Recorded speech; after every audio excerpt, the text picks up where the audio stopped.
Yo, yo, yo, what's up? This is Space Negus Rome here with Captain, excuse me, Turnip Seed himself. And I did the first part of the iceberg, and I figure, you know what I'm saying, we change it up, get some other people from the Space Negus crew up in here. Captain, you want to say something? Hey, what's happening? It was good to be back. Good to be back here in Trek land, Space Negus. Cisco's to rock. Right. So we're Good gonna to be go on back, this. man. It's good to be here. I've been thinking about this Hey, for a moment. it's great to have you, man. I'm glad you could beam in for a minute. You know what I'm saying? I know we got stuff going on at the edge of the galaxy that any moment could call us away, right? Right. Always. You Um, know how they're trying to find these wormholes. hey, right. You got to find them where you can. Make sure they're stable, though. Make sure they're stable before you go through them. You know exactly what Uh, it is. Once you find a stable wormhole, it's easy to get back and forth. But there's been right. all of this. It does feel like beaming up and beaming out because teleworking and all of that, and being remote and homeschooling. I should say homeschooling, remote learning for the children. It does feel like at some point being on the space station and then getting the lessons and having to give them and then transition back to what they call reality, what this is now, or the new reality that we're transitioning to. So Yeah, trying to we've get been them, living trying a. to get ready to start spending these intergalactic credits to get off the dollar. Hey, you know what I'm saying? You mess around, you better get you some Latinum. Yep. Got to find some Latinum. Remember when they had like the episodes where it was like Latinum was in gold? It was like, this gold is worth nothing. Actually, yes. And I believe that's part of the iceberg. So we're gonna get there.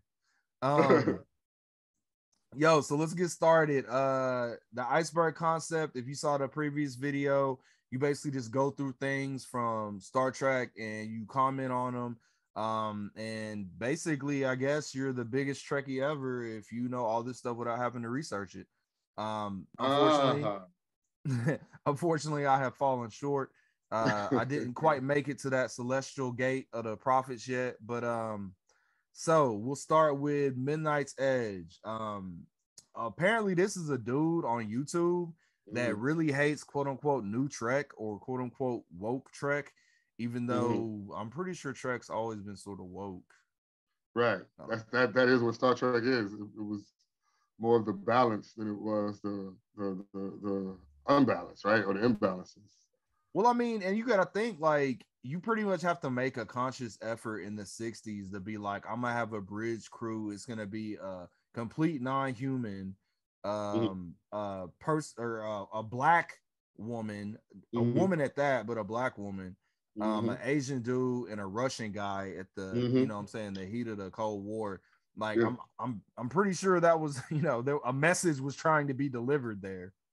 That Not so subtly. was Roddenberry's whole point, right? To actually have all these people work together for the betterment of society and space exploration, and not necessarily for destruction, right? Right. Which is kind of So like I'm the gonna go ahead antithesis and of Star Wars and shit like that. right. I'm gonna go ahead and say Midnight's Edge. That's pretty much what it is. It says do not research. I don't think Section 31 put that on there. I think that was just regular Starfleet intelligence. So it's probably good that you just don't check it out, man. So Lieutenant Barclay as an audience stand-in. Yeah.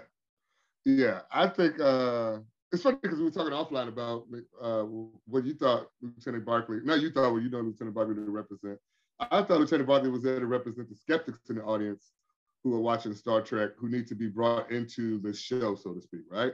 So it's that jumping in point. It's that jumping in person, almost like the audience is. Well, it's what they're saying. It's the audience. The audience view. A lot of people new are viewer lost in the almost. tech talk. Yeah, because I mean, the tech talk wasn't important to him. It was really about what we're doing and how we're doing and how we're getting from point A to point B, which is kind of what Star Trek does a lot of times, right? It's that tech talk that I do like because it's those explanations that help me go, okay, this kind of grounds it in some type of reality. But for the people who are just watching sci-fi, none of that makes sense, because that still is science fiction. When you start talking about quantum realities and or just even compressors and shit like that they talk about, and warp drives and things, and how these things operate. From a science point of view, it's always rooted in the reality. But what we know about humans is even our reality, we don't want to know so much about it, right? We just want to know enough to get through. And that's how I saw Barkley, was just give me enough to get through from this point to that point. And they kind of became a running gag for the audience memory. I think with and I didn't really have this realization. So I can't really say this is my point. This is just something that I gleaned from the social media realm where Star Trek is concerned. So a lot of people, I guess, feel like Barclay is supposed to be a representation of people on the spectrum.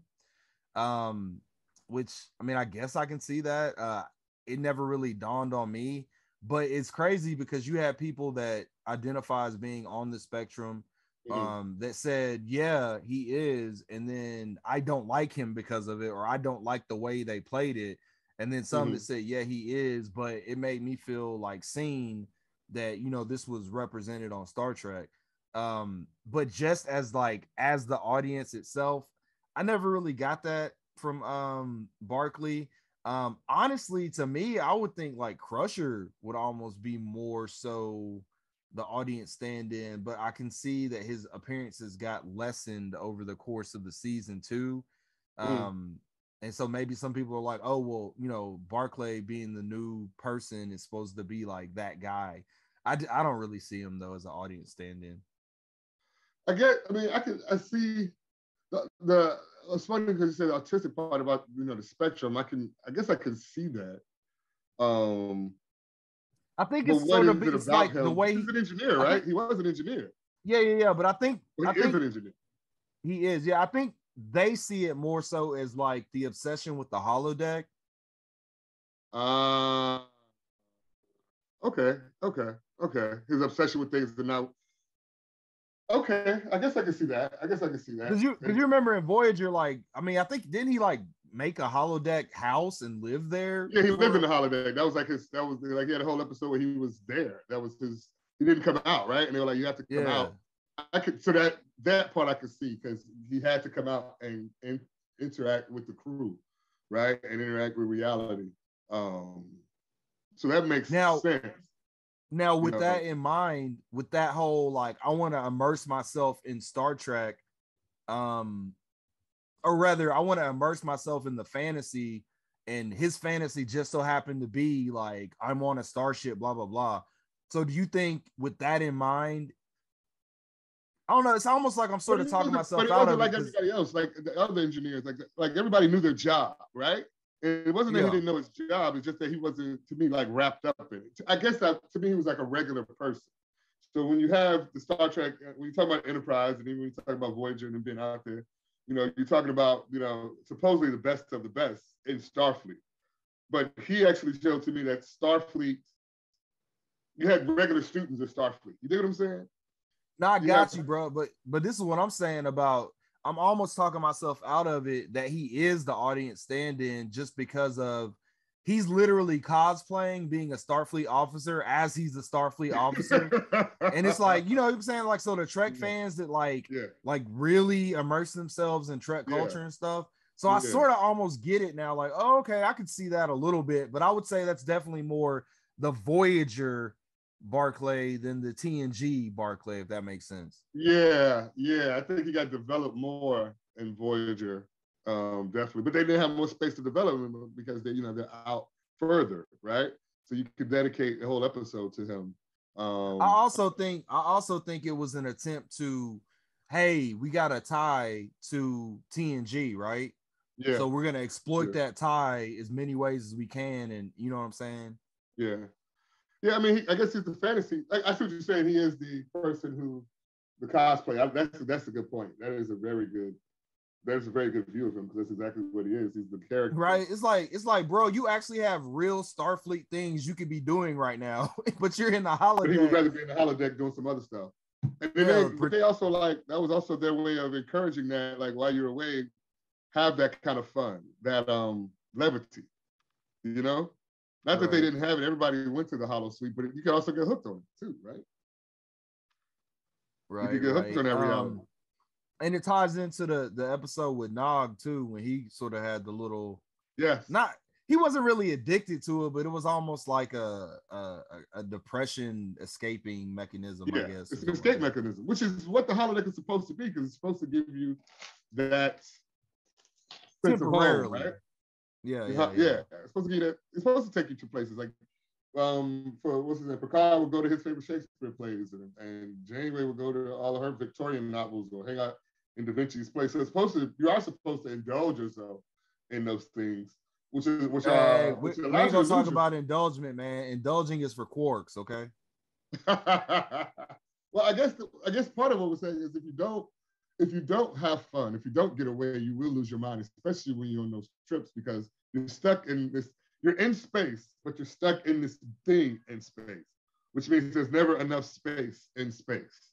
So you have that contradiction, which kind of what you hear people say on the spectrum is like, I'm in my body, but I can't get out some of the emotions and information that I want to share with you because I just don't know how. I don't have the ability to process it in the way you do. I'll process it through this lens, which is the same thing that our friend Barkley does. He processes his information better in those fantastic fantasy places when we're watching a show, thinking that he's in a fantasy place already. You know, it really could have been a very meta thing where they could have done a show within the show. I don't know if they did a few of those. Hey, you know what? That was like in TNG and Voyager, right? I don't think they appeared in anything else. No, but they could really do like they could do like a 30-minute, like non-to canon invasive show just about Star Trek counselors. Yeah. Well, that's what I wonder if they go, well, probably talk about it later, but Section 31, right? Because you have to get into this part of what's going on with these people who are going to and from planets on a regular basis. In some cases, having godlike abilities, and in some places, encountering beings who they feel have godlike abilities. So you have this duality in reality that these people are living with, that, the only place that they really kind of talked about it, well, they did talk about it on DS9 when they brought in the Jadzia's replacement, but she was a therapist. And then Troy, and in some way, I think they brought in a therapist on Voyager at some point, right? They kind of had somebody they could talk to, which is kind of like... Discovery has one too. You have to. I think that's, especially, it's funny, it's odd now that mental health is really becoming mainstream, because it's something that they did touch in a lot of on Star Trek, about how are you dealing with this? Because the Vulcans, right, no emotion, versus the humans, over emotion. The two have to learn how to work together in some kind of way to get to this place where neither one are dominant, but both are really contribute. That is very much true. And when we talk about mental health, you also have to worry about physical health. And in this case, we're talking about getting the cheese to sick bay. I think you know something about that.